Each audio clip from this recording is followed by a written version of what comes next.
लोगों को जो कि देशद्रोही हैं, आतंकवादी हैं, उनको अरेस्ट कराएंगे। सिर्फ एफआईआर कराने से काम नहीं होता, सही धाराओं में अरेस्ट कराना पड़ेगा। आतंकवाद के मुकदमे दर्ज कराने पड़ेंगे इनके खिलाफ, देशद्रोह का मुकदमा दर्ज कराना पड़ेगा, क्योंकि ये भारत को खत्म करके कोई दूसरा राष्ट्र बनाना चाह रहे हैं।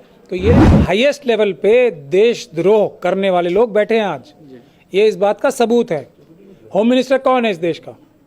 किसकी जिम्मेदारी है कि भारत जो संविधान के माध्यम से चलता है, जो भारत का संविधान है, उसके खिलाफ कोई भी जाए तो किसकी जिम्मेदारी? सबूत है कि अमित शाह साहब की पुष्ट पनाही पे और उनकी इजाजत से ही ये सब काम हो रहे हैं, उनकी कोऑर्डिनेशन से ये सब काम हो रहे हैं। आरएसएस और बीजेपी की कोऑर्डिनेशन से उनकी कोई अलग अलग टीमें अलग अलग काम करती हैं।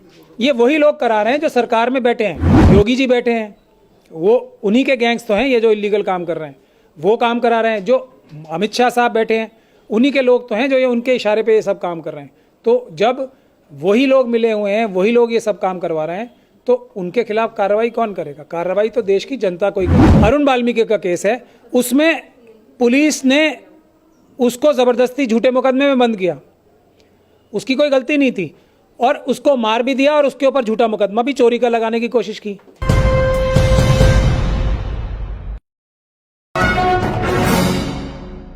मामला 2 दिन से काफ़ी सोशल मीडिया पर छाया हुआ है। एक दिल्ली का चौहानके का एक प्रोग्राम था जिसमें वो शपथ दिलाता हुआ नजर आ रहा है हिंदू राष्ट्र बनाने के लिए, और दूसरा धर्म संसद 3 दिन का हरिद्वार में जो चला, उसको लेकर लोगों के अंदर बेचैनी है। सोशल मीडिया पर आवाज़ उठाई जा रही है कि इसमें एफआईआर होनी चाहिए, गिरफ्तार होना चाहिए, लेकिन अभी तक एफआईआर की गई है सिर्फ एक शख्स के खिलाफ, और उसमें बाकी अन्य पब्लिक डोमेन में सारे वीडियोज़ मौजूद हैं, लेकिन उसके बावजूद एक्शन नहीं।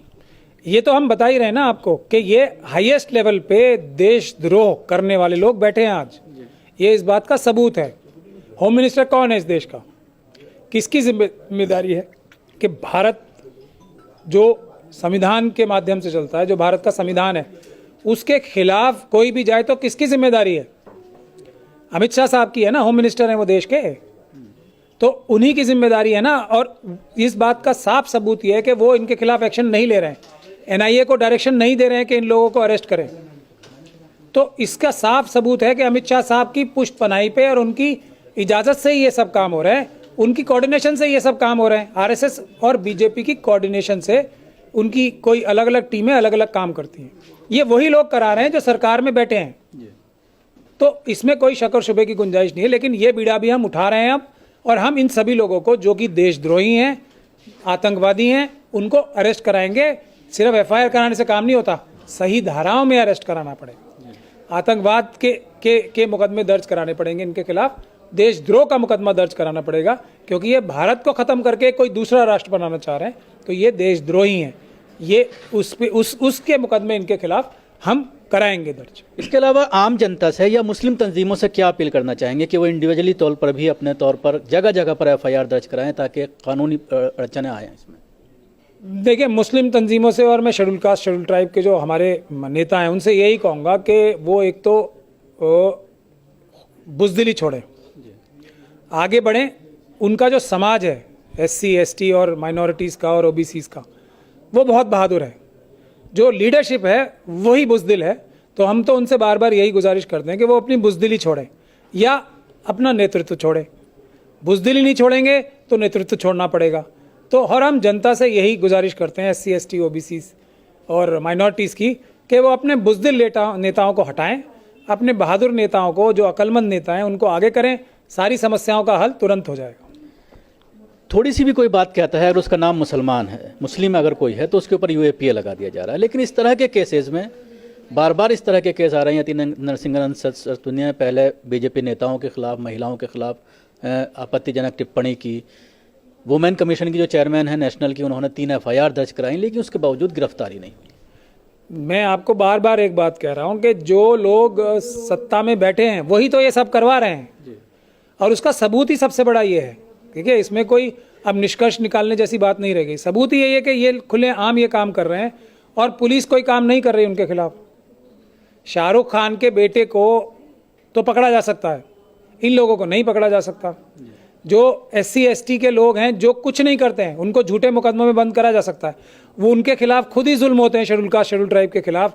जैसे अभी ये आगरा का केस है, अरुण वाल्मीकि का केस है, उसमें पुलिस ने उसको ज़बरदस्ती झूठे मुकदमे में बंद किया, उसकी कोई गलती नहीं थी, और उसको मार भी दिया और उसके ऊपर झूठा मुकदमा भी चोरी का लगाने की कोशिश की।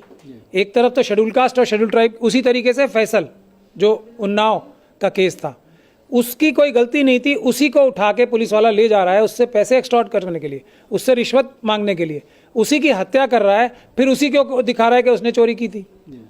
तो इस तरह की जो घटनाएं हो रही हैं, तो ये क्यों हो रही हैं? क्योंकि जो योगी जी बैठे हैं वो उन्हीं के गैंग्स तो हैं, ये जो इलीगल काम कर रहे हैं वो काम करा रहे हैं। जो अमित शाह साहब बैठे हैं उन्हीं के लोग तो हैं जो ये उनके इशारे पे ये सब काम कर रहे हैं। तो जब वही लोग मिले हुए हैं, वही लोग ये सब काम करवा रहे हैं, तो उनके खिलाफ कार्रवाई कौन करेगा? कार्रवाई तो देश की जनता को ही करनी पड़ेगी, पीसफुल प्रोटेस्ट से एक, और दूसरा कानूनी कार्रवाई करके, जो हम लोग सब कर ही रहे हैं। इन वीडियोस को लेकर कई दिन, 2 दिन से काफ़ी हंगामा है, क्या कोर्ट को कुछ संज्ञान नहीं लेना चाहिए? देखिए, कोर्ट के 4 जो जजेस थे वो तो प्रेस कॉन्फ्रेंस करके बोल चुके हैं कि हम लोगों पे और बहुत दबाव है, और देश की जनता, जो देश की जनता है, उससे गुजारिश कर चुके हैं कि आप लोग आगे आओ और हमें बचाओ। अभी रंजन गोगोई साहब की जो किताब आई है उसने तो और भी पर्दाफाश कर दिया। तो जो रंजन गोगोई साहब कह रहे हैं, उनके जो बातें कही हैं वो भी, और जो नहीं कही वो भी समझ के, और 4 सुप्रीम कोर्ट के जजेस ने जो प्रेस कॉन्फ्रेंस की थी उससे समझ के देश की जनता को ये समझ लेना चाहिए कि न्यायालय जो हैं अब उतने आज़ाद नहीं रह गए हैं। जनता को आगे बढ़ के पीसफुल प्रोटेस्ट करके अपने देश को बचाना है, संविधान को बचाना है, यही असली सोल्यूशन है, इसके अलावा कोई सोल्यूशन है नहीं। अब ये हाईएस्ट लेवल पे देशद्रोह करने वाले लोग बैठे हैं आज, ये इस बात का सबूत है। होम मिनिस्टर कौन है इस देश का? किसकी जिम्मेदारी है कि भारत जो संविधान के माध्यम से चलता है, जो भारत का संविधान है, उसके खिलाफ कोई भी जाए तो किसकी जिम्मेदारी? सबूत है कि अमित शाह साहब की पुष्टपनाही पे और उनकी इजाजत से ही ये सब काम हो रहे हैं, उनकी कोऑर्डिनेशन से ये सब काम हो रहे हैं। आरएसएस और बीजेपी की कोऑर्डिनेशन से उनकी कोई अलग अलग टीमें अलग अलग काम करती हैं। ये वही लोग करा रहे हैं जो सरकार में बैठे हैं। योगी जी बैठे हैं, वो उन्हीं के गैंग्स तो हैं, ये जो इलीगल काम कर रहे हैं वो काम करा रहे हैं। जो अमित शाह साहब बैठे हैं उन्हीं के लोग तो हैं जो ये उनके इशारे पे ये सब काम कर रहे हैं। तो जब वही लोग मिले हुए हैं, वही लोग ये सब काम करवा रहे हैं, तो उनके खिलाफ कार्रवाई कौन करेगा? कार्रवाई तो देश की जनता को ही करेगी। सभी लोगों को जो कि देशद्रोही हैं, आतंकवादी हैं, उनको अरेस्ट कराएंगे। सिर्फ एफआईआर कराने से काम नहीं होता, सही धाराओं में अरेस्ट कराना पड़ेगा। आतंकवाद के मुकदमे दर्ज कराने पड़ेंगे इनके खिलाफ, देशद्रोह का मुकदमा दर्ज कराना पड़ेगा, क्योंकि ये भारत को खत्म करके कोई दूसरा राष्ट्र बनाना चाह रहे हैं, तो ये देशद्रोही